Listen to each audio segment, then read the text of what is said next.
البدع والأهواء، أهل البدع العقائدية وأهل البدع السياسية.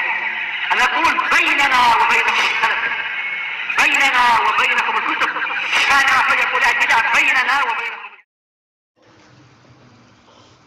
بسم الله الرحمن الرحيم.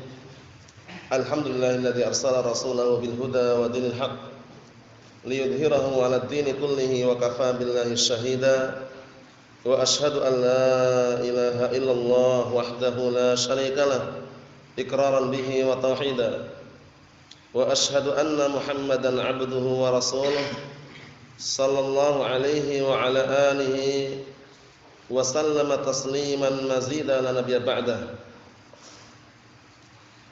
Ikhwani fi din, azza wa jazakumullah. Sebelum kita lanjutkan bacaan kita terhadap kitab Al-Ishriniyat karya Asy-Syaikh Abdul Khaliq hafizahullah taala wa ra'ah, setorkan terlebih dahulu hadis yang pertama mengenai fadlut tauhid, yaitu seputar keutamaan tauhid.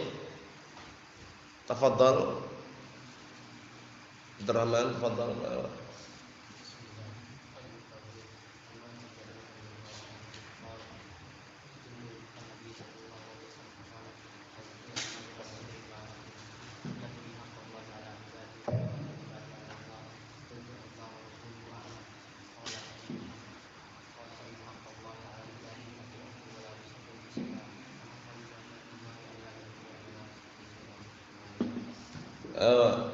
نعم تفضل تفضل عبد الله تفضل.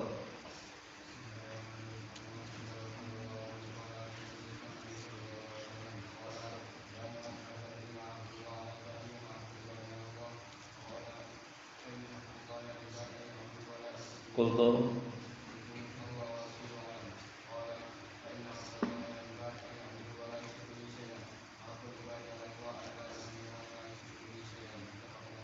نعم بارك الله فيكم. تفضل إبراهيم تفضل.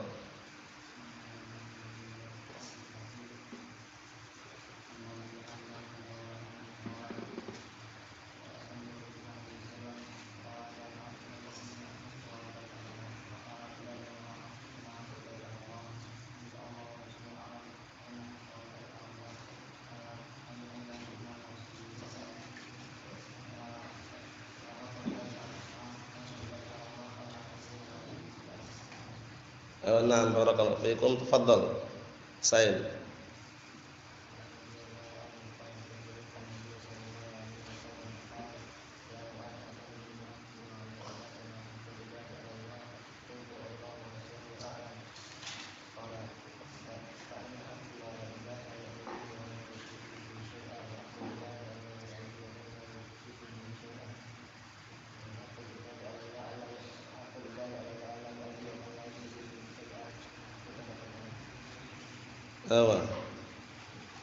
تفضل عبد العزيز.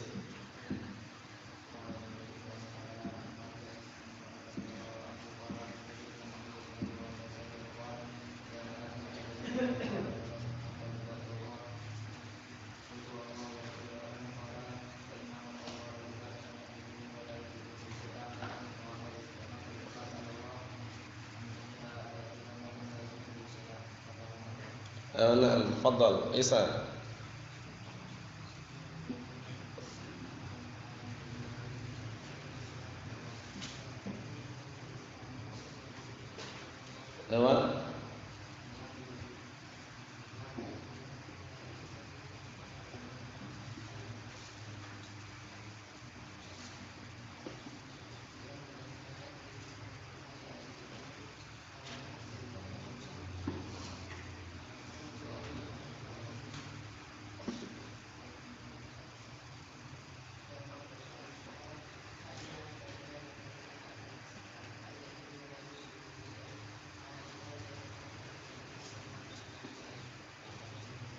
نعم تفضل عبد الله.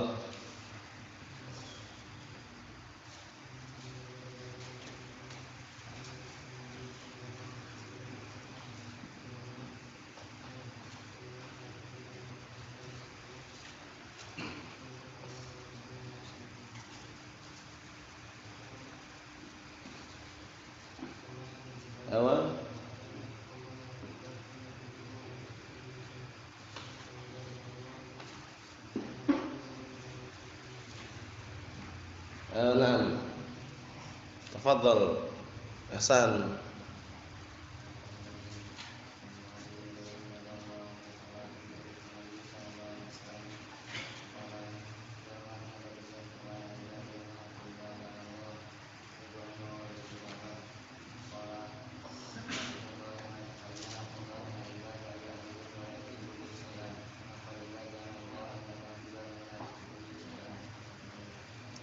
Tafadhal.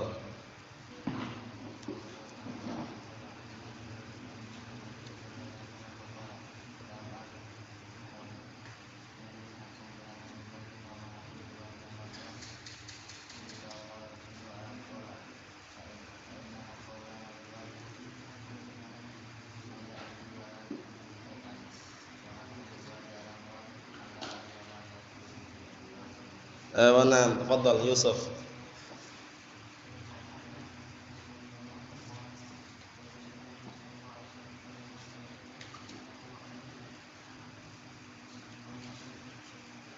Apa?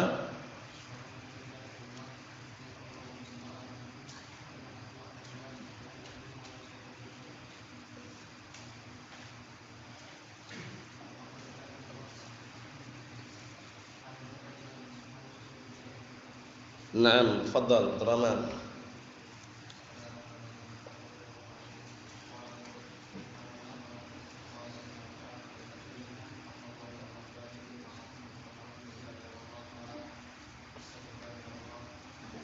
Qultu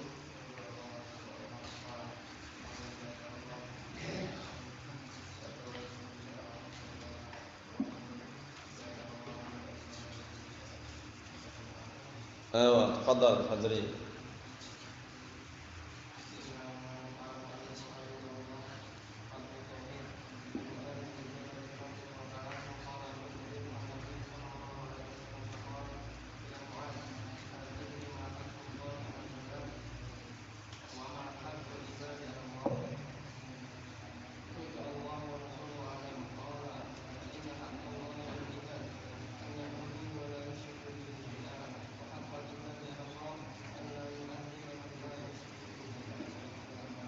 Naam, barakallahu fikum. Hafidha? Bismillah.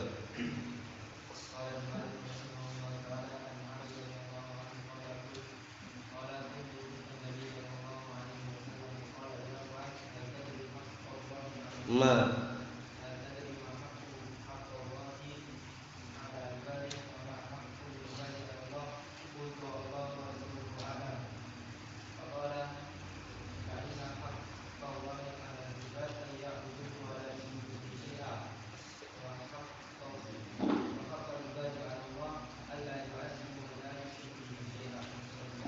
Naam, barakallahu fikum.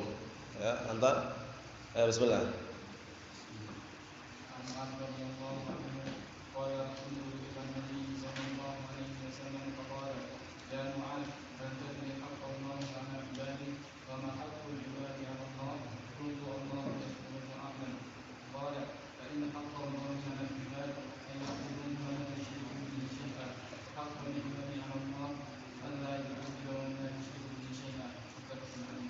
Naam.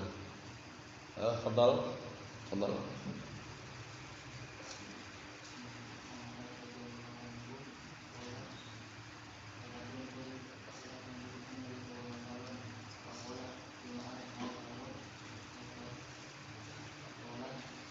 Hal tadri?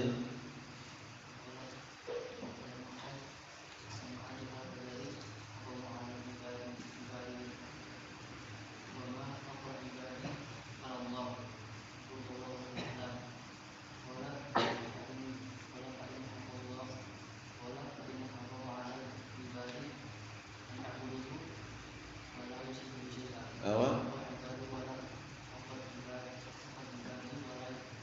Haqqal ibadi Allah.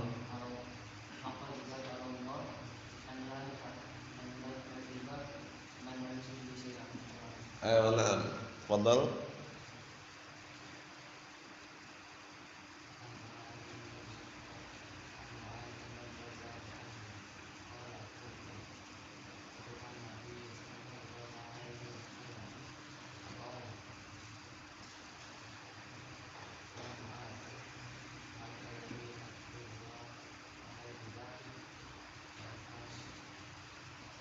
Wa ma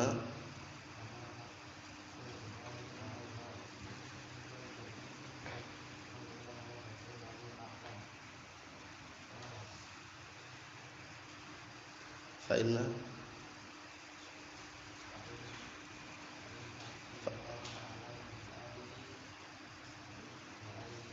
an ya'buduhu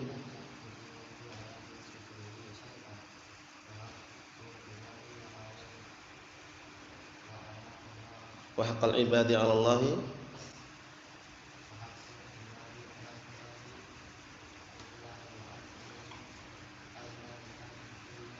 alla yu'adziba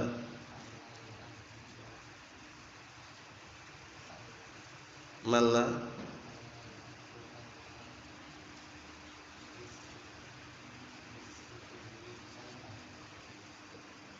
muttafaqun alaih. Muttafaqun alaih. Muttafaqun alaih. Ayo, ana barakallahu fikum. Kita lanjutkan bacaan yang berikutnya, yaitu hadis yang kedua. Qala al-mu'allifu asbahullah at-tawakkulu 'ala Allah taala. Sekarang bab yang baru, barakallahu, pembahasan yang baru masih barakallahu fikum pada pembahasan yang pertama, yaitu seputar akidah, tauhid dan juga barakallahu fikum yang berkaitan dengan keduanya. Kata beliau at-tawakkulu 'ala Allah taala, yaitu seputar bertawakal kepada Allah Subhanahu wa taala. Karena kita enggak boleh bertawakal kepada orang lain. Sandarkan rezeki kita kepada Allah taala, akan tenang kehidupan kita. Tapi kalau kita nyandarkan rezeki kepada si fulan, si alan, atau lembaga-lembaga, organisasi atau yayasan, itu sangat-sangat disayangkan. Karena apa? Karena menyandarkan rezeki kepada selain Allah Subhanahu wa taala. Tapi sandarkan rezeki kita kepada Allah Subhanahu wa taala. Coba bayangkan hadis yang sering terulang-ulang, kisah mengenai orang yang bertawakal kepada Allah Subhanahu wa taala dipermisalkan bagaikan seekor burung. Paham ya? Yang mana seekor burung tersebut pagi harinya pergi dalam keadaan perut kosong, tapi sore harinya pulang dalam keadaan perut penuh. Nah, yaitu sabda Rasulullah sallallahu alaihi wa ala alihi wasallam, "Law annakum tatawakkaluna 'ala Allahi haqqa tawakkulih la razaqakum kama yarzuqut tayr taghdu khimasan wa taruhu bitanan." Artinya apa? Kalau seandainya kalian bertawakal kepada Allah Subhanahu wa taala dengan sebenar-benar tawakal, niscaya Allah taala akan berikan rezeki kepada kalian. Seperti apa? Seperti seekor burung pergi pagi hari dalam keadaan perut kosong, pulang sore hari dalam keadaan perut penuh. Burung enggak ada yang nongkrong berhenti diam di sangkarnya. Pergi mencari maisha, mencari kehidupan itu burung. Nah, barakallahu fikum. Antum lihat lebah yang menghasilkan madu sampai berkental-kental bertontonnya. Nah, barakallahu fikum, kemana mereka perginya? Mencari makanan, mencari sari-sari, paham ya? Sehingga apa? Sehingga tidak diam di sangkarnya. Menunjukkan bahwasanya Allah Subhanahu wa taala menganjurkan hamba-hambanya tawakal itu tidak hanya barakallahu fikum berpangku tangan, tapi menjalankan sebab-sebab. Nanti akan disebutkan definisi yang sangat bagus mengenai definisi apa? At-tawakkul. Na'am barakallahu fikum. Kemudian juga janji Allah Subhanahu wa taala dalam Al-Qur'an Karim, "Wa may yatawakkal 'ala Allahi fa huwa hasbuh." Barang siapa yang bertawakal kepada Allah Subhanahu wa taala, maka sungguh Allah Subhanahu wa taala akan memberikan kecukupan pada orang tersebut. Kita baca. An Ibnu Abbas radhiyallahu anhuma. Ibnu Abbas namanya Abdullah. Abdullah Ibnu Abbas, Abul Abbas. Kunyahnya Abul Abbas. Nah, digelari dengan mufassirus sahabat. Ahlu tafsirnya para sahabat. Ingat-ingat ya. Ibnu Abbas namanya adalah Abdullah. Kunyahnya Abul Abbas. Digelari dengan mufassirus sahabat. Ahlu tafsirnya para sahabat. Enggak usah nanya tentang apa, bagaimana beliau, keistimewaan keutamanya sangat luar biasa. Beliau di usia yang masih belia, masih muda, sudah menguasai ilmu tafsir. Masya Allah. Sampai-sampai barakallahu fikum, kisahnya yang sering anak ulang itu ya, kisah mengenai penafsiran firman Allah Subhanahu wa taala surat An-Nasr. Idza jaa nasrullahi wal fath wa ra'aitan nasa yadkhuluna fi dinillahi afwaja Fasabbih bihamdi rabbika wastaghfir innahu kana tawwaba. Saat itu di ruangan tersebut masyayikh ahli Badr, bukan orang-orang muda lagi, bukan anak-anak muda, orang-orang tua, para masyayikh ahli Badr di situ. Mereka membicarakan ini mengenai apa ya, turunnya surat ini. Ada yang mengatakan ini, mengatakan itu. Akhirnya mereka, barakallahu fikum, silang pendapat, berselisih pendapat. Akhirnya mereka sepakat mendatangkan siapa? Abdullah bin Abbas, bayangkan. Masih muda usianya. Didatangkan di tengah-tengah para masyayikh ahli Badr. Ditanya, bagaimana pendapatmu wahai Ibnu Abbas mengenai ayat ini atau mengenai surat ini? Ternyata, barakallahu fikum hafizakumullah, beliau mengatakan ayat ini atau surat ini berkaitan masalah ajalnya Rasulullah sallallahu alaihi wa ala alihi wasallam. Akhirnya apa? Mereka semuanya sepakat. Umar bin Khattab pun juga menyatakan, aku tidak mengetahui kecuali apa yang dikatakan oleh Ibnu Abbas. Maksudnya apa? Maksudnya, barakallahu fikum, beliau walaupun usianya muda, karena ilmu yang ada pada diri beliau, barakallahu fikum, beliau dijunjung tinggi. Dia angkat derajatnya oleh Allah Subhanahu wa taala. Abdullah ibnu Abbas, Abul Abbas, mufassirus sahabat, dan beliau ini juga termasuk apa? Dari deretan para sahabat yang paling banyak riwayatnya. Karena enggak semua sahabat riwayatnya banyak. Riwayat-riwayat dari kalangan para sahabat yang banyak riwayatnya itu beberapa sahabat saja. Terkumpul dalam pantun atau puisi yang sangat indah dan bagus sekali. Apa pantunnya?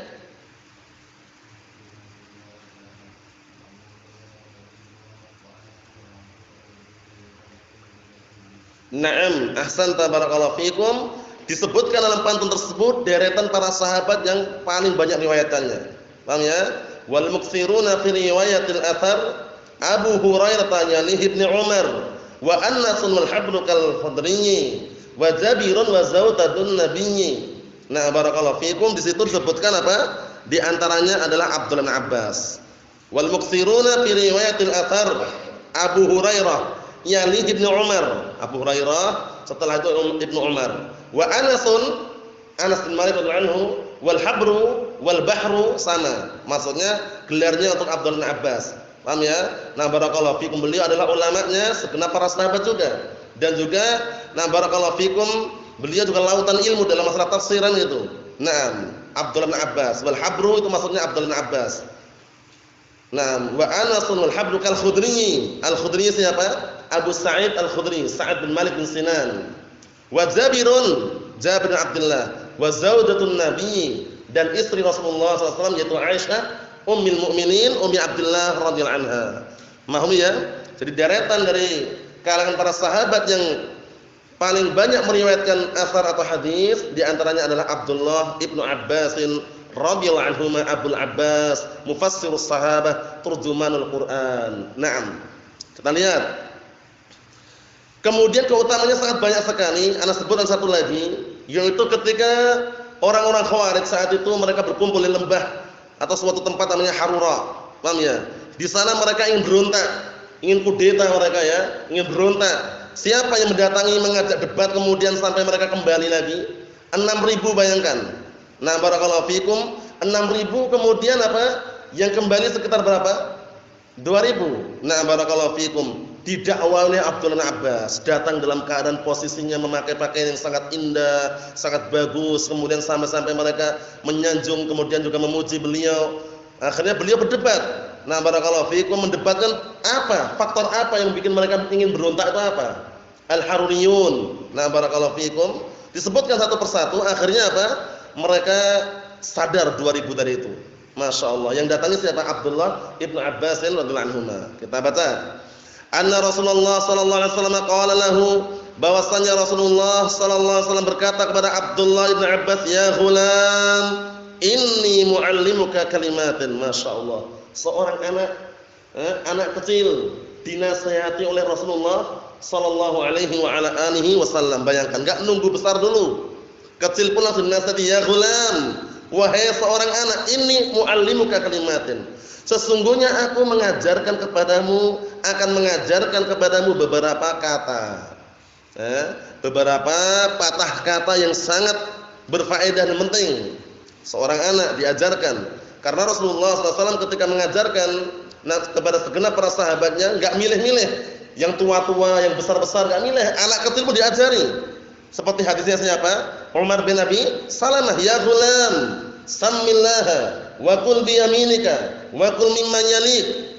Anak kecil, wahai seorang anak, bacalah bismillah kalau hendak makan. Makanlah dengan tangan kananmu dan makanlah yang hidangan yang ada di hadapanmu. Menunjukkan bahwasanya Rasulullah ketika mengajarkan ilmu itu enggak memandang harus orang-orang tua, enggak harus. Orang-orang yang dewasa enggak harus, anak kecil pun diajari. Masya Allah, na'am barakallahu fikum. Kita lihat di sini. Wahai seorang anak, sesungguhnya aku akan mengajarkan kepadamu kalimat muallimu. Muallimun berarti mengajarkan. Kalau muta'allimun belajar. Antum mau ke mana ya akhi? Ana muta'allim, ngajar berarti. Paham ya? Nah, barakallahu fikum. Mau ke mana? Mau ta'allum, mau belajar. Itu sudah terlanjur keliru ya. Sebagian orang kan mungkin nganggap biasa. Ana mau ta'lim. Ta'lim ke mana? Ta'lim ke Darut Taqwa, ngajar berarti. Ta'lim kan ngajar. 'Allama yu'allimu ta'liman. Kalau mau belajar, ta'allama yata'allamu ta'alluman. Bahasa Arabnya gitu. Mau kemana? Mau ta'allum, mau belajar. Kecuali kalau antum pengajar. Kalau antum pengajar mau ngajar ya benar. Mau kemana? Mau ta'lim, mau ngajar, benar. Tapi kalau antum mau belajar, ungkapannya mau ta'lim itu sebenarnya kalau diteliti dalam ilmu bahasa Arab keliru. Paham ya? Nah, barakallahu fiikum ya na'am. Jadi yang tepat ta'allum. Mau kemana? Ana mau ta'allum, mau belajar. Tapi kalau ana mau ta'lim secara bahasa Arabnya itu artinya aku mau mengajar. Nah, seperti itu. Allahumma musta'an, la ba's. Kita lihat lagi berikutnya. Apa yang akan disampaikan oleh Rasulullah sallallahu alaihi wasallam kepada Abdullah ibnu Abbas radhiyallahu anhuma. Ihfadillah yahfadka. Jagalah agama Allah, tolonglah agama Allah, niscaya Allah taala akan menjagamu. Ini maknanya. Jagalah Allah, maksudnya menjaga apa? Menjaga agama Allah Subhanahu wa taala, mendakwahkannya. Nah, mendakwahkan agama Allah Subhanahu wa taala, yahfadka. Niscaya Allah taala akan menjagamu. Sumber pertolongan, ingat-ingat, apa sumber pertolongan di antaranya? Menjaga agama Allah Subhanahu wa taala. Mengembangkan, mengajarkan agama Allah Subhanahu wa taala. Ya ayyuhalladzina amanu in tansurullaha yansurkum wa yutsabbit aqdamakum. Wahai orang-orang yang beriman, jika kalian menolong agama Allah, niscaya Allah taala akan menolong kalian dan akan mengokohkan telapak kaki kalian. Dikokohkan pendiriannya. Berikutnya, ihfadillah tajidhu tujahak. Jagalah Allah, maksudnya jagalah agama Allah. Ajarkan, dakwahkan agama Allah, niscaya engkau akan menjumpai di hadapannya atau di hadapanmu. Wa idza sa'alta fas'alillah, maksudnya menjumpai apa? Menjumpai pertolongan Allah taala di hadapanmu. Paham ya? Karena kita menolong agama Allah. Kalau kita tidak menolong agama Allah taala, tentunya jauh dari pertolongan Allah Subhanahu wa taala. Wa idza sa'alta fas'alillah. Masyaallah. Jika kamu minta, mintalah kepada Allah Subhanahu wa taala. Paham ya? Bukan minta kepada berhala, bukan minta kepada para mayit, bukan minta kepada Mbah Fulan, Mbah Alan, tapi minta kepada siapa? Allah Subhanahu wa taala. Ini terutama perkara yang tidak bisa atau tidak dimiliki kecuali hanya Allah taala milikinya. Adapun minta pertolongan kepada orang, seperti tolong bantu ngangkat barang ini, tolong dikirimkan uang ana misalkan, kalau terpenuhi syaratnya diperbolehkan. Syaratnya apa syaratnya? Ayyakuna hadiran, qadiran, hayyan. 3 syarat ini. Paham ya? Orangnya hadir, mampu, hidup. Paham ya? Hadir, mampu, hidup. Hadir sini para ulama menyebutkan hadir secara zatnya nampak gini atau hadir dia mampu untuk melakukan perbuatan tersebut. Karena zaman sekarang kan banyak barakallahu fikum alat komunikasi, telepon atau yang semisalnya, dia enggak hadir di hadapanmu tapi suaranya hadir. Assalamualaikum. Waalaikumsalam. Ya fulan, tolong kirim sekarang. Orangnya enggak ada di depan kita tapi kan hadir suaranya. Faham apa yang kita inginkan. Faham maksudnya ya? Jadi diperbolehkan minta pertolongan kepada manusia dengan 3 syarat tadi. Syaratnya apa tadi? Orangnya hidup. Kedua apa? Mampu. Ketiga hadir. Itu syaratnya. Nah, barakallahu fikum. Adapun kalau hidup kemudian dia hadir tapi enggak mampu, itu sia-sia namanya. Ada orang lumpuh di depan antum, antum mau angkat batu, Pak tolong bantu ngangkat batu ini Pak. Orangnya lumpuh, antum mintanya apa? Bantuan. Dia benar hidup, Paham ya? Benar hadir juga tapi mampu atau tidak? Enggak mampu, itu sia-sia. Nah, barakallahu fikum. Jadi upayakan terpenuhi syarat-syaratnya tadi itu. Naam. Wa idza sta'anta fasta'in billah. Apabila engkau minta pertolongan, minta pertolonganlah kepada Allah Subhanahu wa taala. Jadi minta pertolongan jangan kepada selain Allah Subhanahu wa taala. Ada gangguan, rintangan, halangan yang menghambat diri-diri kita, yang menghantui hati-hati kita, minta pertolongan kepada Allah Subhanahu wa taala. Ihris 'ala ma yanfa'uka wasta'in billah wala ta'jiz. Artinya apa? Semangatlah engkau terhadap perkara yang bisa memberikan manfaat kepada dirimu dan minta pertolongan kepada siapa? Kepada Allah Subhanahu wa taala, dan jangan merasa lemah atau putus asa. Naam, seperti itu. Minta pertolongan kepada Allah Subhanahu wa taala. Wa'lam, dan ketahuilah annal ummata law istama'u 'ala an yanfa'uk lam yanfa'uka illa bisyai'in qad kataballahu lak, masyaallah. Dan ketahuilah bahwasanya umat ini kalau seandainya mereka berkumpul untuk memberikan manfaat kepadamu, niscaya mereka tidak akan mampu memberikan manfaat kepadamu kecuali dengan sesuatu yang sudah Allah Taala tetapkan untukmu. Ini berkaitan masalah apa ini? Takdir. Kalau sudah takdirnya udah itu. Paham ya? Antum berusaha berupaya semaksimal mungkin, kalau sudah takdirnya sedikit ya sedikit. Paham maksudnya?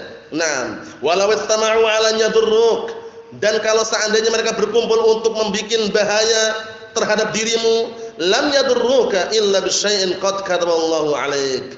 Niscaya mereka tidak akan mampu memberikan bahaya kepada dirimu kecuali dengan sesuatu yang Allah taala telah tetapkan akan menimpa dirimu. Seperti itu. Paham ya? Takdir Allah Subhanahu wa taala tidak bisa diprediksikan oleh manusia. Paham ya? Tidak bisa diprediksikan oleh manusia. Tapi apa? Takdir Allah Subhanahu wa taala kainun la mahalah. Artinya apa? Pasti terjadi. Nah, barakallahu fikum, bukan perkara yang mustahil. Takdir Allah Subhanahu wa taala. Nah, barakallahu fikum. Kita lihat lagi. Rufi'atil aqlam, sungguh telah diangkat pena-pena catatan, semua kejadian telah diangkat penanya. Wajabatis suhuf, lembaran-lembaran telah mengering. Maksudnya bagaimana maksudnya? Telah berlalu catatan itu. Karena pertama kali Allah Taala menciptakan pena, apa yang Allah Taala katakan kepada pena tadi itu? Awwalu ma khalaqallahu al-qalam faqala lahu uktub. Hadisnya Ubadah bin Samit radhiyallahu anhu. Pertama kali Allah Taala menciptakan makhluk itu pena, Allah Taala mengatakan kepada pena tersebut, uktub, tulislah. Penanya bicara, bayangkan, pena bicara dengan seizin Allah Subhanahu wa taala. Penanya mengatakan, wa ma aktub, apa yang harus aku tulis? Kemudian Allah Subhanahu wa taala mengatakan, uktub ma huwa kainun ila yaumil qiyamah. Tulislah semua perkara yang akan terjadi sampai hari kiamat. Tercatat semuanya, rapi. Paham ya? Di dalam Lauhil Mahfuz. Nah, kemudian juga dalil yang lainnya, innallaha qad kataba maqadiral khalaiq qabla an yakhluqas samawati wal ardi 50 alf sanah. Nah, artinya apa? Sungguh Allah Subhanahu wa taala telah mencatat semua takdir makhluk-makhluknya sebelum Allah taala menciptakan langit dan bumi dengan jarak berapa tahun? 50.000 tahun. Masya Allah. Enggak perlu khawatir. Rezeki kita sudah diatur. Antum kerja banting tulang, meras keringat, hasilnya segitu, sedikit, yaitu memang takdirnya. Harus syukuri. Paham ya? Terkadang orang santai, tenang, kerjaannya bisa dikatakan ringan lah kerjaannya. Enggak nampak kalau dia itu kerja. Bayangkan, enggak nampak kalau dia itu kerja. Enggak nampak kalau dia punya pekerjaan, tapi dia tanam modal gitu loh. Paham ya? Kan enggak nampak. Nah, barakallahu fiikum, tapi kan ada kerjaan tersembunyi. Ada gaji dari situ. Paham ya? Jadi pekerjaan itu macam-macam, ada yang nampak, ada yang tidak nampak. Ada yang banting tulang, peras keringat, tapi hasilnya pun juga lumayan, ada hasilnya pun sederhana, semua disyukuri. Sudah takdirnya Allah Subhanahu wa taala menakdirkan demikian. Yang jelas rezeki itu sudah diatur, sudah tercatat di dalam Lauhil Mahfuz sebelum kita dilahirkan di muka bumi ini. Ya, ketika kita masih berada di dalam apa? Perut ibu kita, berada di dalam kandungan ibu kita. Nah, barakallahu fikum, ketika usia berapa bulan? Allah telah perintahkan malaikat untuk mencatat rezekinya, ajalnya. Nah, kemudian akhir hidupnya, orang sengsara atau orang bahagia ketika sudah berapa bulan di dalam perut ibunya? 4 bulan. Paham ya? Berapa hari? Kurang lebihnya 120 hari. Sebutkan dalam hadisnya yang sudah kita lewati pada kitab Al-Arba'in An-Nawawiyah, ya enggak? Di situ kalau sudah usia 4 bulan, sudah berbentuk, Allah Subhanahu wa taala merintahkan malaikat bikatsbi rizqihi wa ajalihi. Naam, huwa syaqiyun aw sa'idun. Paham ya? Diperintahkan untuk mencatat rezekinya, ajalnya. Dia orang yang sengsara atau orang bahagia? Bayangkan. Sebelum dilahirkan sudah tercatat. Setelah lahir bagaimana? Enggak usah khawatir. Karena sudah tercatat semuanya. Paham ya? Nah, barakallahu fikum yang Anda sebutkan tadi itu. Ya, biasanya manusia itu ketika bertawakal kepada Allah Subhanahu wa taala bukan berarti berpangku tangan, karena at-tawakkul bila asbab qadhun fis syariah. Tawakal tanpa menempuh sebab-sebab yang syar'i atau sebab-sebab yang diperbolehkan adalah celaan terhadap syariat. Karena syariat menganjurkan apa? Bertawakal diiringi dengan sebab. Burung tadi, bayangkan. Burung itu berpangku tangan, diam di sangkarnya atau pergi? Pergi mencari makanan, mencari ma'isyah, kehidupan. Nah, barakallahu fikum, burung padahal. Kita bukan burung, manusia. Lebih sempurna lagi, jangan malas-malasan. Tetap kita menjalankan apa? Sebab-sebab yang syar'i atau sebab-sebab yang diperbolehkan oleh syariat. Kita lihat lagi. Rawahu Ahmad wa Tirmidzi. Hadisnya rawahu Ahmad wa Tirmidzi. Qala Asy-Syaikh Abdul Khalid hafizahullah taala wa ra'ah, bawahnya itu catatan kaki yang antum lihat baik-baik. Hadisnya ini tercantum di dalam As-Sahihul Musnad mimma laysa fis sahihain. Oleh Syekh Muqbil bin Hadi Al-Wadi'i rahmatullah alaih. Kitab As-Sahihul Musnad ini kitab yang sangat bagus sekali. Beliau sengaja mengumpulkan dalam kitab tersebut hadis-hadis yang sahih yang tidak ada di dalam sahihain.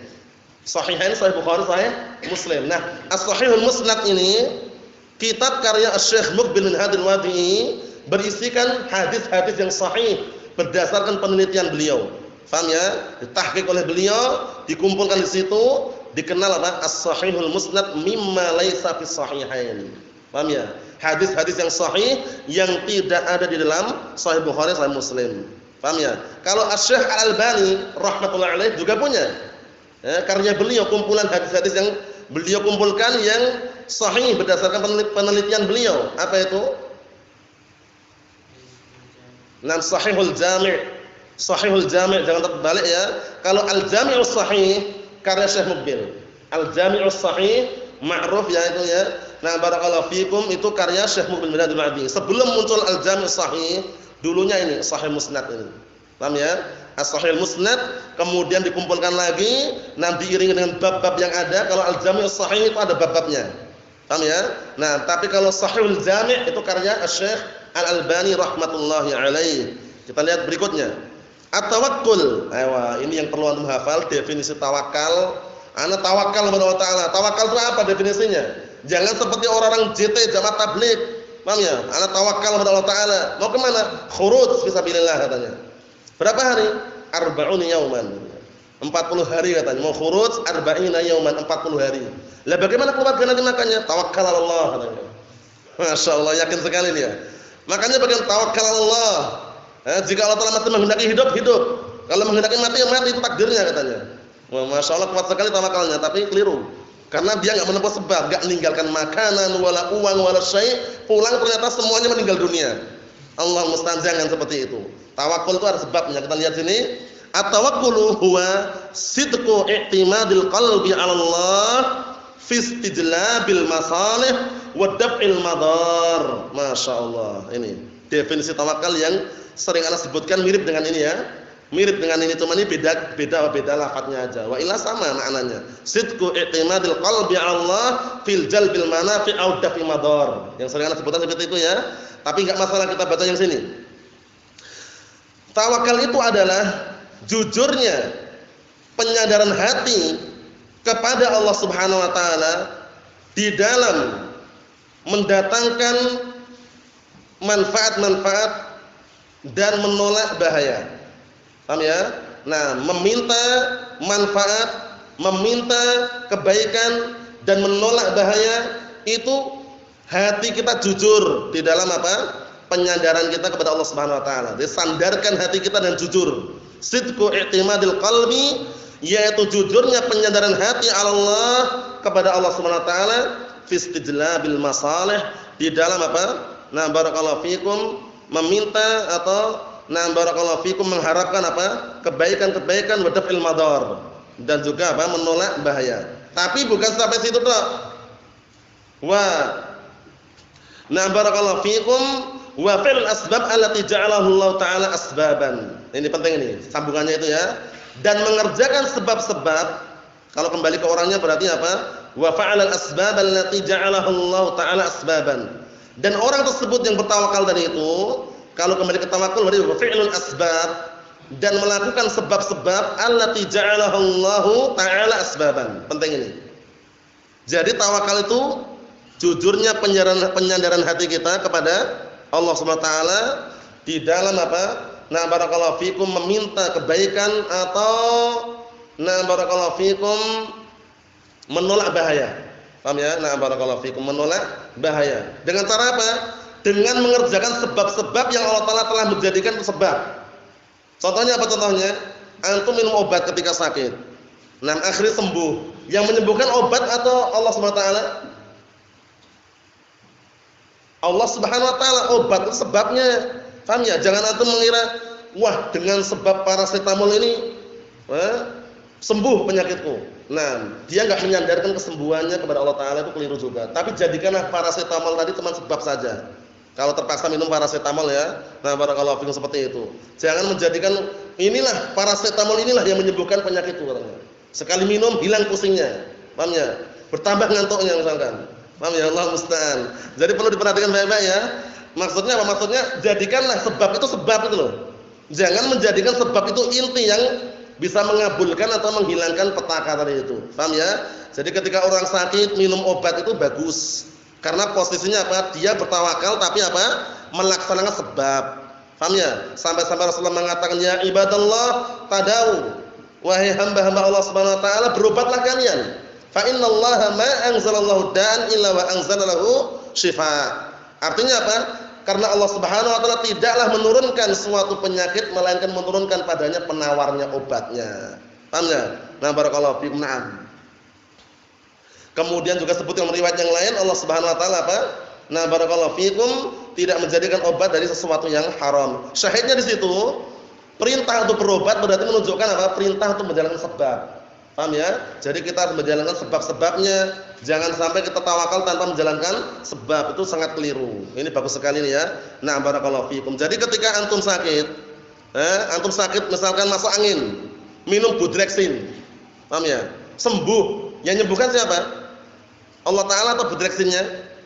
Allah Subhanahu wa taala. Budrexinnya apa namanya? Sebab. Itu namanya sebab. Minum apa? Misalkan habas sauda, jintan hitam, zaitun misalkan, itu semuanya sebab. Paham ya? Jangan sampai keliru ya. Barakallahu fiikum ya. Intaha min kitab Jami' al-Ulum wal-Hikam dan juga kitab Al-Qaul Mufid. Qala Syekhul Islam Ibnu Taimiyah rahimahullah. Syekhul Islam siapa namanya? Abdul Abbas Ahmad bin Abdul Halim. Ahsan. Syekhul Islam Ibnu Taimiyah namanya Abdul Abbas, kunyahnya namanya siapa? Ahmad bin Abdul Halim. Ahmad bin Abdul Halim. Kita lihat di sini. Apa kata beliau? Wa amalul qalbi min at-tawakkul wal khauf war raja wa ma yatba' dzalik was sabr wajibun bittifaq. Masyaallah. Amalan hati berupa tawakal, rasa takut dan berharap dan semua yang mengikuti hal tersebut dan kesabaran wajibun bittifaq. Wajib secara kesepakatan para ulama. Jadi orang kalau menempuh sebab, barakallahu fiikum, setelah dia bertawakal, itu dia harus menyandarkan rasa takutnya kepada Allah taala dan mengharapkan kesembuhan dari Allah Subhanahu wa taala dan sabar. Paham ya? Antum sudah menjalankan sebab, minum obat, minum habas sauda, minum madu, minum zaitun, enggak sabar ya, jangan, sabar. Karena menunggu kesembuhan tersebut, barakallahu fiikum, yang datang dari siapa? Allah Subhanahu wa taala. Barakallahu fiikum. Lihat berikutnya, rufi'atil aqlam wa jafatis suhuf. Pena-pena sudah diangkat dan lembaran-lembaran sudah mengering. Maksudnya bagaimana? Takdir itu sudah berlalu. Faham ya? Ada yang mengatakan katanya doa itu bisa menolak takdir katanya. Barakallahu fiikum, kita katakan sebenarnya enggak menolak. Paham ya? Cuman mengubah dari suatu takdir ke takdir yang lain itu dengan seizin Allah Subhanahu wa taala benar. Antum sakit, ya Allah, sembuhkanlah penyakitku. Ternyata pindah dari sakit menjadi sembuh. itu bukan berarti menolak takdirnya. Antum sakit itu sudah takdirnya. Ketika sembuh itu juga takdirnya. Paham belum? Jadi memindahkan dari satu takdir ke takdir yang lain itu dengan seizin Allah Ta'ala itu mungkin. Tapi kalau menolak takdir nggak bisa. Paham belum? Sampai-sampai disebutkan dalam hadis yang sahih, kalau seandainya ada sesuatu yang lebih bisa apa? Nah, barakallahu fikum mendahului takdir, niscaya apa? Ain. Penyakit ain itulah yang bisa mendahulinya, tapi enggak bisa. Ain pun terjadi dengan takdir Allah Subhanahu wa taala. Tahu ain kan? Nah, penyakit yang Allah Ta'ala berikan kepada sebagian hambanya sebagai ujian. Jadi kalau dia melihat sesuatu, kira-kira dia kagum gitu karena dia tidak mendoakan keberkahan, ya dilihat bisa hancur. Tiang misalkan, bagus sekali ini. Langsung roboh tiangnya dengan seizin Allah Ta'ala kalau dia diuji dengan ain. Seperti itu memang kejadiannya ya. Nah, tapi kalau barakallahu fikum ada sesuatu yang mendahului takdir, ain itu yang berhak mendahului, tapi enggak ada. Ain itu pun apa? Terjadi dengan takdir Allah Subhanahu wa taala. Nah, barakallahu fikum. Jadi ingat-ingat ya, doa itu bukan menolak takdir, tapi hanya memindahkan dari takdir yang satu menuju takdir yang lain. Paham belum? Takdirnya antum sakit, takdir atau bukan? Takdir. Antum berdoa, ya Allah, Allahumma shfini ya Rabb, misalkan, ya Allah, sembuhkan aku. Akhirnya sembuh. Pindah kan? Dari takdir yang satu menjadi takdir yang berikutnya. Semuanya takdir Allah Subhanahu wa taala. Sudah tercatat dalam Lauhul Mahfuz. Nah, barakallahu fikum. Kita lihat sini, makna rufi'atil aqlam wa jafatis suhuf. Telah diangkat pena-pena dan lembaran-lembaran telah mengering. Huwa kinayatun an taqaddumi kitabatil maqadir kulliha. Masyaallah. Ini ungkapan kinayah, suatu ungkapan tentang menghikayatkan tentang apa? Telah mendahulinya catatan takdir-takdir seluruhnya. Jadi sekarang antum duduk di sini, Husain. Sekarang antum duduk di sini.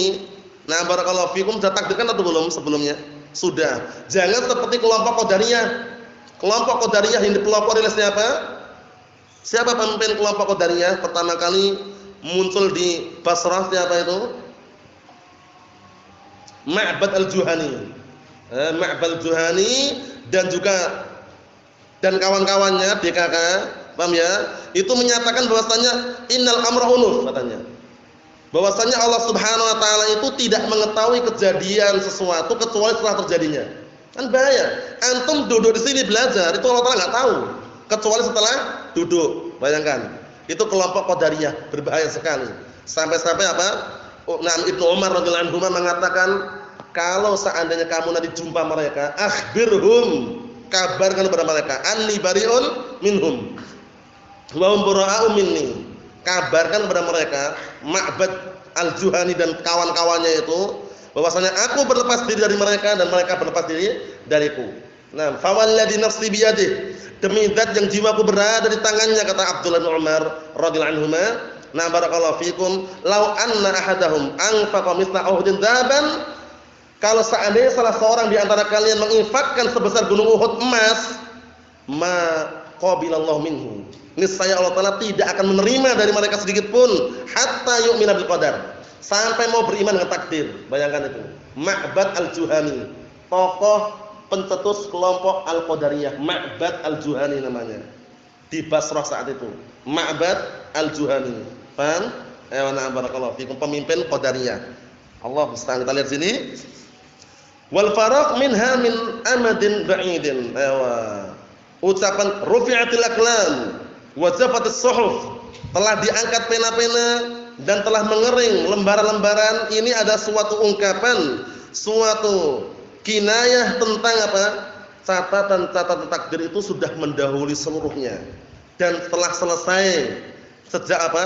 Sejak waktu yang sangat jauh sekali, 50.000 tahun sebelum Allah Ta'ala menciptakan langit dan bumi. Innallaha qad kataba maqadiral khalaiq qabla an yakhluqa as-samawati wal ardi 50 alf sanah. Itu hadis yang sering barakallahu fikum dinukilkan oleh para ulama. Sesungguhnya Allah Subhanahu wa taala telah mencatat takdir-takdir semua makhluknya sebelum Allah Ta'ala menciptakan langit dan bumi dengan jarak berapa tadi? 50.000 tahun. Jadi sebelum Allah Ta'ala menciptakan langit dan bumi 50.000 tahun sebelumnya sudah tercatat semuanya. Jadi kita nggak boleh merasa, wah nanti bagaimana ya, besok makan apa ya, sekarang uangnya tinggal 100.000. Wah, bersyukur, besok ada lagi. Paham ya? Kalau nggak percaya buktikan saja. Paham ya? Maksudnya itu nggak usah khawatir. Selama antum masih hidup, kemudian antum mau menjalankan sebab-sebab yang syar'i atau yang diperbolehkan, insyaallah biidznillah, na barakallahu fikum biidznillah ya. Nam tawakal yang jujur kepada Allah Subhanahu wa taala, tidak mati kelaparan insyaallah. Paham ya? Nah, karena apa? Karena contohnya burung tadi itu burung. Burung antum saksikan burung. Pergi pagi hari perutnya penuh atau kosong? Kosong. Sore hari pulang perutnya apa? Penuh. Itu burung padahal. Antum kita bukan burung, ya enggak? Manusia. Nah, barakallahu fikum. Oleh karena itu harus bisa menerapkan hadis mengenai tawakal tersebut. Jadi tawakal adalah apa tadi? Sidqu i'timadil qalbi 'ala Allah jalla wa 'ala fi jalbil manafi' aw daf'il madar ma'a fi'lil asbab syar'iyyah aw al mubahah.